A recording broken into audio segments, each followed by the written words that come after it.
But then J.T. Maston will think we are roasted."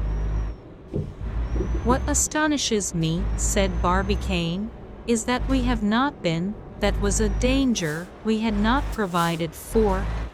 "I feared it," said Nicholl simply. "And you never mentioned it, my sublime captain," exclaimed Michel Ardan, clasping his friend's hand. Barbicane now began to settle himself in the projectile, as if he was never to leave it. One must remember that this aerial car had a base with a superficies of 54 square feet. Its height to the roof was 12 feet. Carefully laid out in the inside, and little encumbered by instruments and traveling utensils, which each had their particular place, it left the three travelers a certain freedom of movement. The thick window inserted in the bottom could bear any amount of weight, and Barbicane and his companions walked upon it as if it were solid plank. But the sun striking it directly, with its rays lit the interior of the projectile from beneath, thus producing singular effects of light. They began by investigating the state of their store of water and provisions, neither of which had suffered, thanks to the care taken to deaden the shock. Their provisions were abundant, and plentiful enough to last the three travelers for more than a year. Barbicane wished to be cautious, in case the projectile should land on a part of the moon, which was utterly barren as to water, and the reserve of brandy, which consisted of 50 gallons, there was only enough for 2 months. But according to the last observations of astronomers, the moon had a low, dense, and thick atmosphere, at least in the deep valleys, and their springs and streams could not fail. Thus, during their passage, and for the first year of their settlement on the lunar continent, these adventurous explorers would suffer neither hunger nor thirst. Now about the air in the projectile, there, too, they were secure. Risset and Regnaut's apparatus, intended for the production of oxygen, was supplied with chlorate of potassium for 2 months. They necessarily consumed a certain quantity of gas, for they were obliged to keep the producing substance at a temperature of above 400, but there again they were all safe. The apparatus only wanted a little care, but it was not enough to renew the oxygen. They must absorb the carbonic acid produced by expiration. During the last 12 hours the atmosphere of the projectile had become charged with this deleterious gas. Nicholl discovered the state of the air by observing Diana panting painfully. The carbonic acid, by a phenomenon similar to that produced in the famous Grotto del Cane, had collected at the bottom of the projectile owing to its weight. Poor Diana, with her head low, would suffer before her masters from the presence of this gas.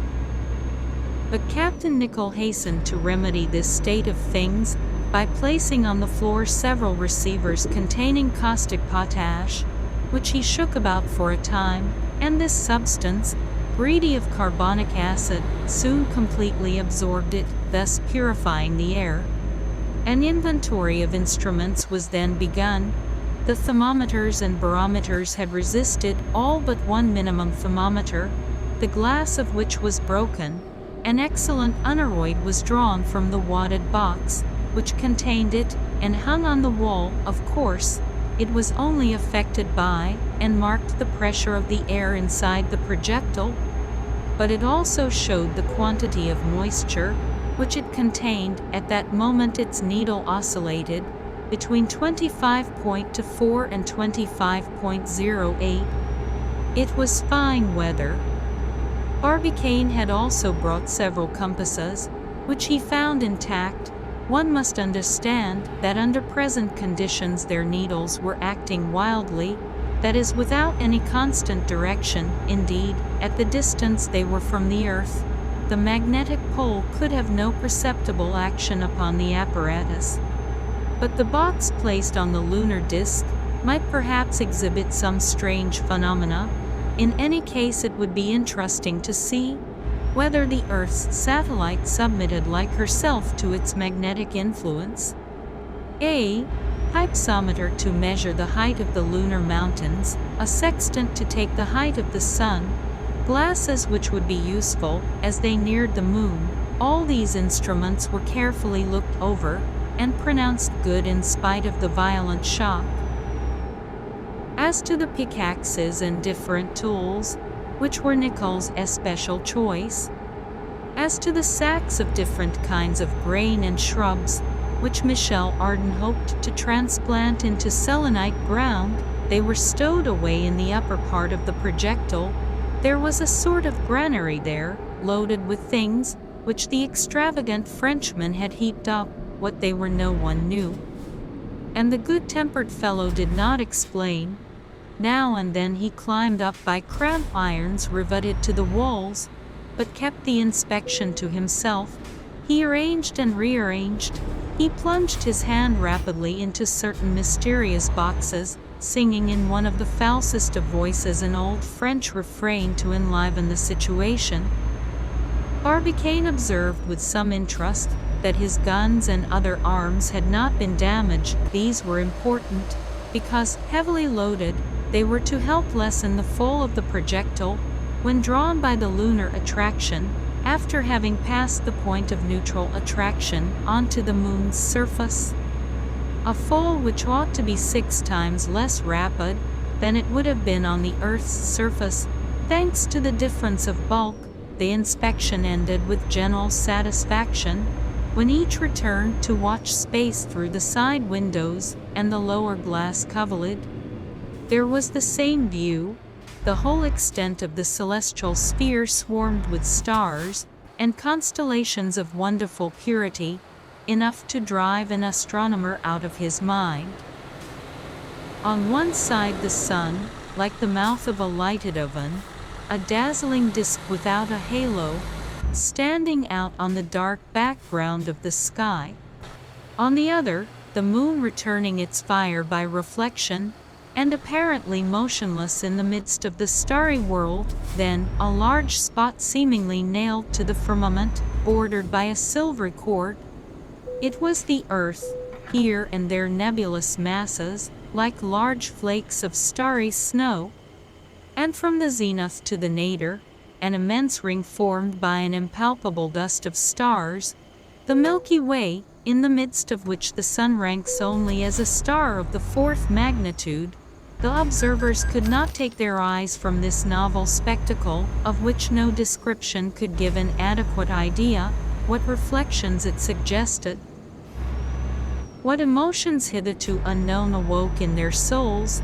Barbicane wished to begin the relation of his journey, while under its first impressions, and hour after hour took notes of all facts happening in the beginning of the enterprise. He wrote quietly, with his large square writing in a business-like style. During this time Nicole, the calculator, looked over the minutes of their passage, and worked out figures with unparalleled dexterity. Michel Ardan chatted first with Barbicane, who did not answer him, and then with Nicole, who did not hear him, with Diana, who understood none of his theories, and lastly with himself, questioning and answering, going and coming, busy with 1,000 details.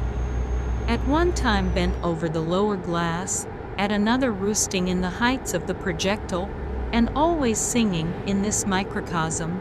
He represented French loquacity and excitability, and we beg you to believe that they were well represented.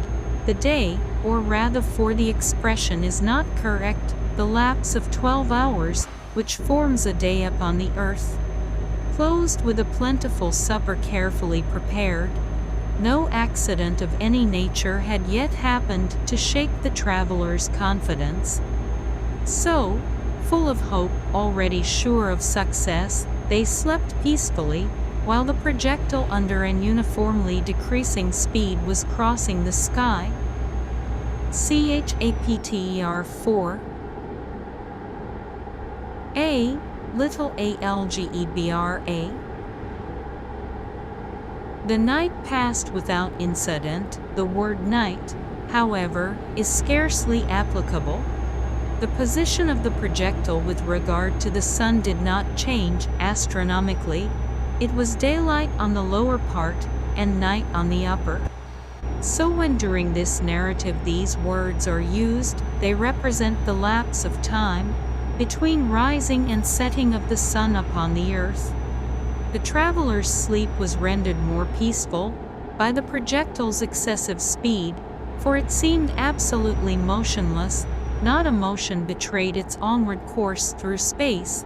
The rate of progress, however rapid it might be, cannot produce any sensible effect on the human frame when it takes place in a vacuum, or when the mass of air circulates with the body, which is carried with it.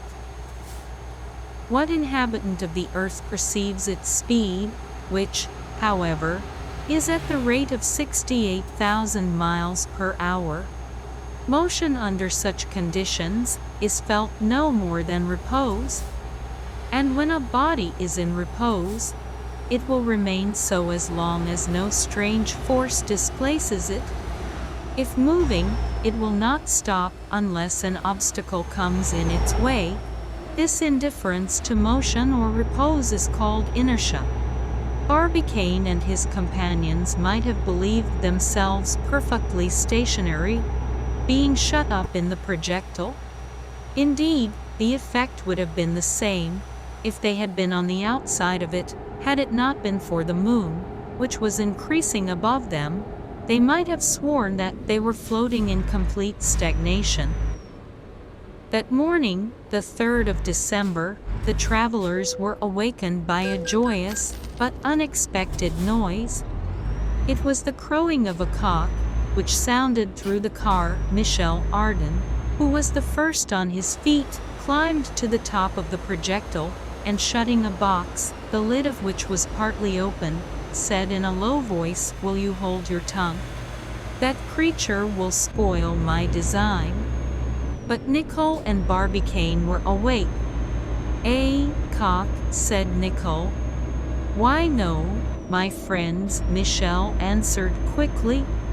"It was I who wished to awake you by this rural sound." So saying, he gave vent to a splendid cock-a-doodle-doo which would have done honor to the proudest of poultry yards. The two Americans could not help laughing. "Fine talent that," said Nicole, looking suspiciously at his companion. "Yes," said Michel, "a joke in my country, it is very Gallic. They play the cock so in the best society." Then turning the conversation, "Barbicane, do you know what I have been thinking of all night?" "No," answered the president. "Of our Cambridge friends, you have already remarked that I am an ignoramus in mathematical subjects, and it is impossible for me to find out how the savants of the observatory were able to calculate what initiatory speed the projectile ought to have on leaving the Columbiad in order to attain the moon." "You mean to say," replied Barbicane, "to attain that neutral point where the terrestrial and lunar attractions are equal? For, starting from that point, situated about 9/10 of the distance traveled over, the projectile would simply fall upon the moon, on account of its weight." "So be it," said Michel, "but once more, how could they calculate the initiatory speed?" "Nothing can be easier," replied Barbicane. "And you knew how to make that calculation?" asked Michel Ardan. "Perfectly. Nicole and I would have made it if the observatory had not saved us the trouble." "Very well, old Barbicane," replied Michel. "They might have cut off my head, beginning at my feet, before they could have made me solve that problem." "Because you do not know algebra," answered Barbicane quietly. "Ah, there you are, you eaters of X1. You think you have said all when you have said algebra?" "Michel," said Barbicane, can you use a forge without a hammer, or a plow without a plowshare? Hardly. Well, algebra is a tool, like the plow or the hammer, and a good tool to those who know how to use it. Seriously, quite seriously. And can you use that tool in my presence? If it will interest you, and show me how they calculated the initiatory speed of our car. Yes, my worthy friend, taking into consideration all the elements of the problem, the distance from the center of the Earth to the center of the Moon, of the radius of the Earth, of its bulk, and of the bulk of the Moon, I can tell exactly what ought to be the initiatory speed of the projectile, and that by a simple formula. Let us see. You shall see it, only I shall not give you the real course drawn by the projectile between the Moon and the Earth in considering their motion round the Sun. No, I shall consider these two orbs as perfectly motionless, which will answer all our purpose. And why? Because it will be trying to solve the problem, called the problem of the three bodies, for which the integral calculus is not yet far enough advanced. Then, said Michel Ardan, in his sly tone, mathematics have not said their last word. Certainly not, replied Barbicane. Well, perhaps the Selenites have carried the integral calculus farther than you have. And, by the by, what is this integral calculus? It is a calculation the converse of the differential, replied Barbicane seriously. Much obliged, it is all very clear, no doubt.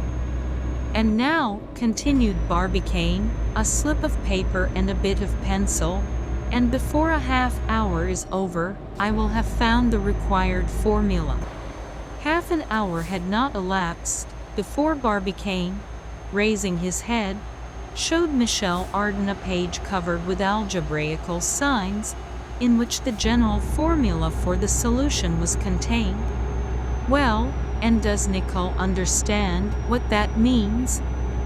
Of course, Michel, replied the captain, all these signs, which seem cabalistic to you, form the plainest, the clearest, and the most logical language to those who know how to read it.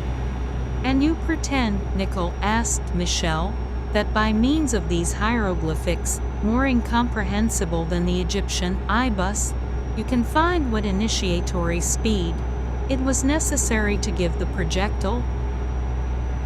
Incontestably, replied Nicole, and even by this same formula, I can always tell you its speed at any point of its transit.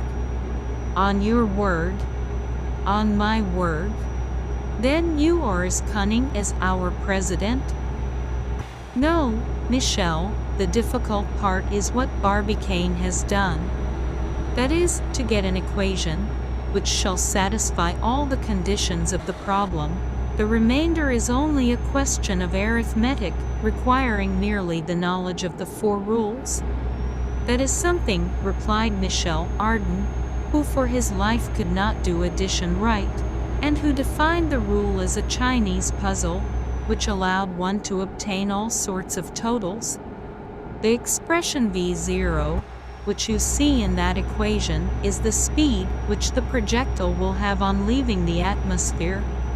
Just so, said Nicole, it is from that point that we must calculate the velocity, since we know already that the velocity at departure was exactly 1.5 times more than on leaving the atmosphere. I understand no more, said Michel. It is a very simple calculation, said Barbicane. Not as simple as I am, retorted Michel. That means that when our projectile reached the limits of the terrestrial atmosphere, it had already lost 1/3 of its initiatory speed. As much as that? Yes, my friend, merely by friction against the atmospheric strata. You understand that the faster it goes, the more resistance it meets with from the air. "That I admit," answered Michel, "and I understand it, although your excess and zeros and algebraic formula are rattling in my head like nails in a bag." "First effects of algebra," replied Barbicane. "And now, to finish, we are going to prove the given number of these different expressions, that is, work out their value." "Finish me," replied Michel. Barbicane took the paper and began to make his calculations with great rapidity. Nicole looked over and greedily read the work as it proceeded. "That's it, that's it. At last," he cried. "Is it clear?" asked Barbicane. "It is written in letters of fire," said Nicole. "Wonderful fellows," muttered Ardan. "Do you understand it at last?" asked Barbicane. "Do I understand it?" cried Ardan. "My head is splitting with it." "And now," said Nicole, "to find out the speed of the projectile, when it leaves the atmosphere, we have only to calculate that." The captain, as a practical man equal to all difficulties, began to write with frightful rapidity. Divisions and multiplications grew under his fingers. The figures were like hail on the white page. Barbicane watched him, while Michel Ardan nursed a growing headache with both hands. "Very well," asked Barbicane, after some minutes' silence. "Well," replied Nicole, "every calculation made, v0, that is to say, the speed necessary for the projectile on leaving the atmosphere, to enable it to reach the equal point of attraction ought to be—" "Yes," said Barbicane. 12,000 yards. "What?" exclaimed Barbicane, starting. "You say 12,000 yards." "The devil!" cried the president, making a gesture of despair. "What is the matter?" asked Michel Ardan, much surprised. "What is the matter? Why, if at this moment our speed had already diminished 1/3 by friction, the initiatory speed ought to have been 17,000 yards. And the Cambridge Observatory declared that 12,000 yards was enough at starting. And our projectile, which only started with that speed—" "Well?" asked Nicole. "Well, it will not be enough." "Good. We shall not be able to reach the neutral point." "The deuce! We shall not even get halfway." "In the name of the projectile," exclaimed Michel Ardan, jumping as if it was already on the point of striking the terrestrial globe, "and we shall fall back upon the earth." CHAPTER 5 THECOLDOFSPAC. This revelation came like a thunderbolt. Who could have expected such an error in calculation? Barbicane would not believe it. Nicole revised his figures. They were exact as to the formula which had determined them. They could not suspect its truth. It was evident that an initiatory velocity of 17,000 yards in the first second was necessary to enable them to reach the neutral point. The three friends looked at each other silently. There was no thought of breakfast. Barbicane, with clenched teeth, knitted brows, and hands clasped convulsively, was watching through the window. Nicole had crossed his arms and was examining his calculations. Michel Ardan was muttering, "That is just like these scientific men. They never do anything else. I would give 20 pistols if we could fall upon the Cambridge Observatory and crush it, together with the whole lot of dabblers in figures which it contains." Suddenly a thought struck the captain, which he at once communicated to Barbicane. "Ah," said he, "it is 7 o'clock in the morning. We have already been gone 32 hours. More than half our passage is over, and we are not falling that I am aware of. Barbicane did not answer, but after a rapid glance at the captain, took a pair of compasses, wherewith to measure the angular distance of the terrestrial globe. Then, from the lower window, he took an exact observation, and noticed that the projectile was apparently stationary. Then rising and wiping his forehead, on which large drops of perspiration were standing, he put some figures on paper. Nicholl understood that the president was deducting from the terrestrial diameter the projectile's distance from the earth. He watched him anxiously. "No," exclaimed Barbicane after some moments, "no, we are not falling. No, we are already more than 50,000 leagues from the earth. We have passed the point at which the projectile would have stopped if its speed had only been 12,000 yards at starting. We are still going up." "That is evident," replied Nicholl, "and we must conclude that our initial speed, under the power of the 400,000 pounds of gun cotton, must have exceeded the required 12,000 yards. Now I can understand how, after 13 minutes only, we met the second satellite, which gravitates round the Earth at more than 2,000 leagues distance. And this explanation is the more probable," added Barbicane, "because in throwing off the water enclosed between its partition breaks, the projectile found itself lightened of a considerable weight." "Just so," said Nicholl. "Ah, my brave Nicholl, we are safe." "Very well then," said Michel Ardan quietly. "As we are safe, let us have breakfast." Nicholl was not mistaken. The initial speed had been, very fortunately, much above that estimated by the Cambridge Observatory. But the Cambridge Observatory had nevertheless made a mistake. The travelers, recovered from this false alarm, breakfasted merrily. If they ate a good deal, they talked more. Their confidence was greater after than before the incident of the algebra. "Why should we not succeed?" said Michel Ardan. "Why should we not arrive safely? We are launched.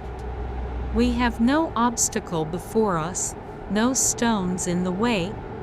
The road is open, more so than that of a ship battling with the sea, more open than that of a balloon battling with the wind.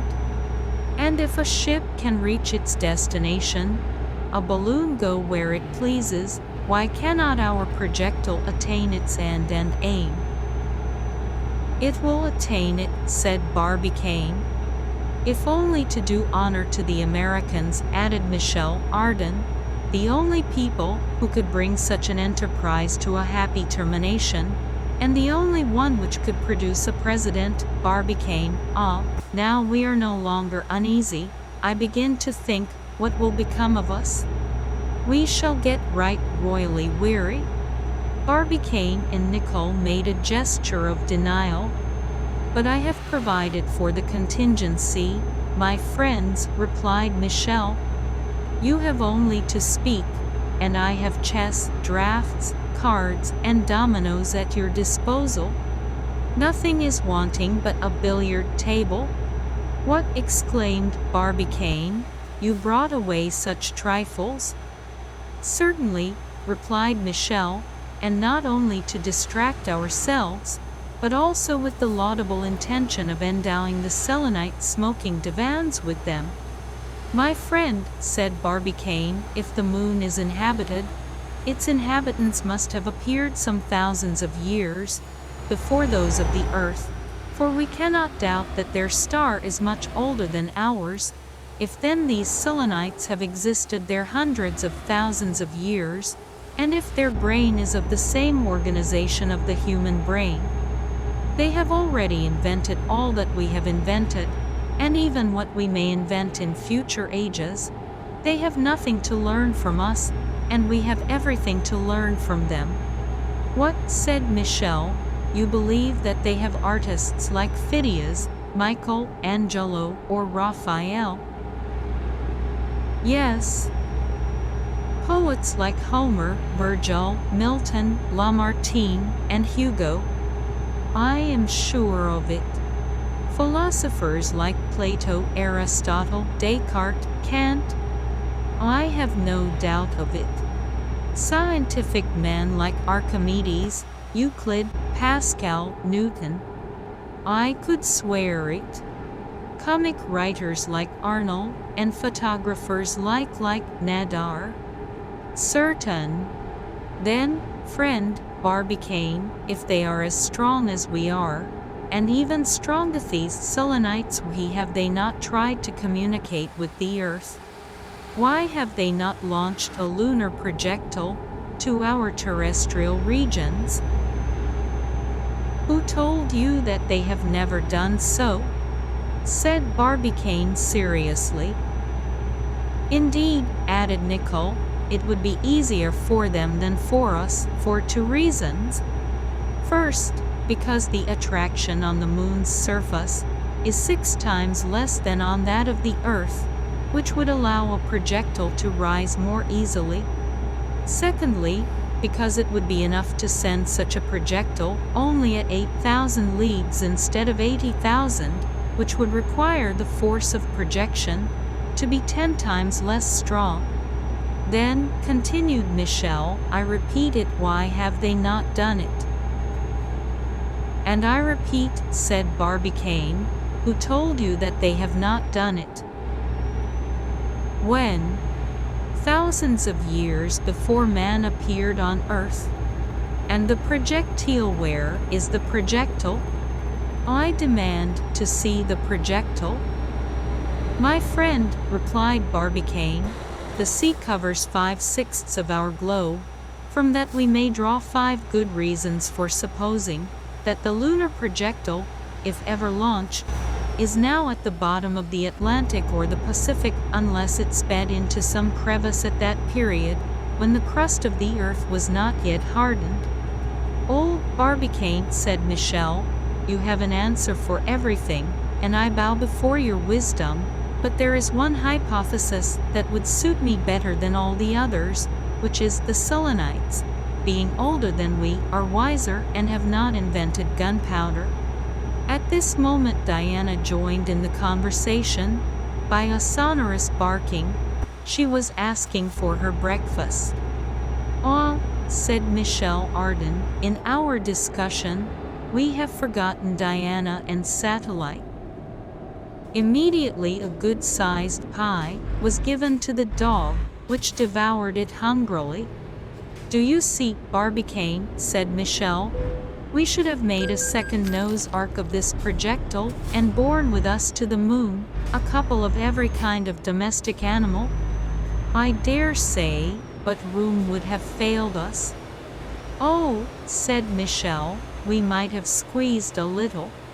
The fact is, replied Nicole, that cows, bulls, and horses, and all ruminants, would have been very useful on the lunar continent, but unfortunately the car could neither have been made a stable nor a shed. Well, we might have at least brought a donkey, only a little donkey. That courageous beast, which old Silenus loved to mount. I love those old donkeys. They are the least favored animals in creation. They are not only beaten while alive, but even after they are dead. How do you make that out? Asked Barbicane. Why, said Michel, they make their skins into drums. Barbicane and Nicole could not help laughing at this ridiculous remark, but a cry from their merry companion stopped them. The latter was leaning over the spot where Satellite lay. He rose, saying, My good Satellite is no longer ill. Ah, said Nicole. No, answered Michel, he is dead. There, added he in a piteous tone, that is embarrassing. I much fear, my poor Diana, that you will leave no progeny in the lunar regions. Indeed, the unfortunate Satellite had not survived its wound. It was quite dead. Michel Ardan looked at his friends with a rueful countenance. One question presents itself, said Barbicane. We cannot keep the dead body of this dog with us for the next 48 hours. No, certainly not, replied Nickel. But our scuttles are fixed on hinges, they can be let down. We will open one and throw the body out into space. The president thought for some moments and then said, Yes, we must do so, but at the same time taking very great precautions. Why? Asked Michel. For 2 reasons, which you will understand, answered Barbicane. The first relates to the air shut up in the projectile, and of which we must lose as little as possible. But we manufacture the air only in part, we make only the oxygen, my worthy Michel. And with regard to that, we must watch that the apparatus does not furnish the oxygen into great a quantity. For an excess would bring us very serious physiological troubles. But if we make the oxygen, we do not make the azote, that medium which the lungs do not absorb, and which ought to remain intact. And that azote will escape rapidly through the open scuttles.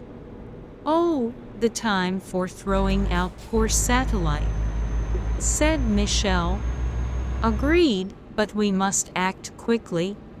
And the second reason, asked Michel.